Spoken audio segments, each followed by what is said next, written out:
Hey, hallo vrienden, daar zijn we weer. Ik ben John en in het weekend is het meestal bij ons visdag. Dus wat wij vandaag gaan doen, wij gaan een fish fry maken in green curry paste. Dus een groene currypasta. En daar heb ik dus twee vissen voor, eigenlijk identiek. Ik heb dorade en ik heb een hele dorade, die gaan we zo marineren. En ik heb eentje in mootjes gemaakt. En die gaan we frituren. Dus dit zijn de ingrediënten die erin gaan. We hebben knoflook. We hebben groene pepers. En de Indonesiërs en de Surinamers die noemen dat rawit. We hebben cilantro, oftewel koriander. We hebben gember.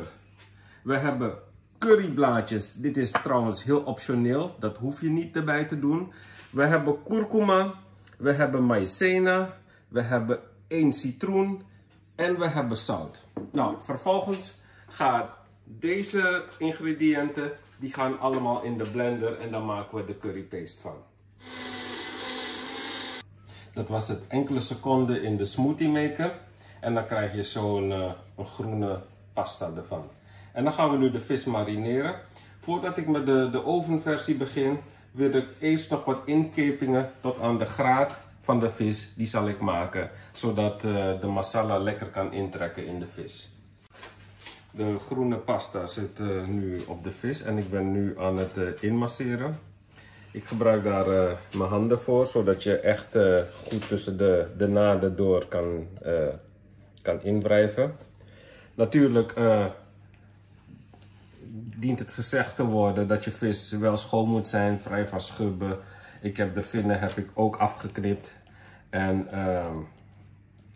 dan gaat er zo meteen nog wat kurkumapoeder bij. Ik doe daar voor elke vis een halve citroen bij. En als laatste doen we er zout en wat maïzena. Nu heb ik met de groene paste heb ik de turmeric poeder en de maïzena en de zout heb ik erbij gedaan. De vis zwemt nu goed in de groene paste. Dus hij ziet er nu echt uit als de hulk. En dan gaan we even afdekken, zodat alles lekker kan intrekken. Nou, je mag zelf weten, minimaal een half uur op kamertemperatuur. En ja, als je hem veel sterker wil, dan iets langer. En dat mag je helemaal zelf bepalen. Okay, we zijn klaar met de vis. Ik heb de folie eraf gehaald en we kunnen nu de vis gaan bakken. Ik heb een pan genomen, even de pan vol verwarmen, dan wat olie gedaan. De olie is nu goed heet. Je ziet al dat hij een beetje begint te roken. Dus een beetje rustig aan ermee. En nu doe ik de vis erin.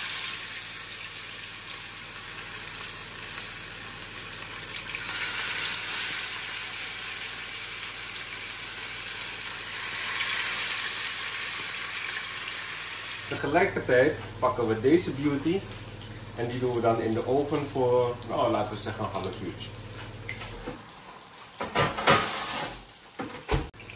Mocht je nou voelen dat de vis aan de pan blijft plakken, moet je hem nog niet even omdraaien. Even laten wachten totdat hij helemaal vrij loopt, zoals deze.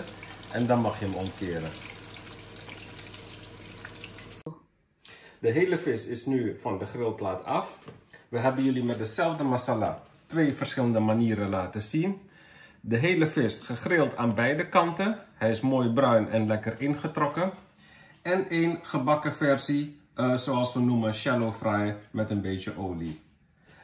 Veel plezier met het recept. Nog één ding, hoe langer de vis gemarineerd is, hoe lekkerder hij is. Veel plezier ermee.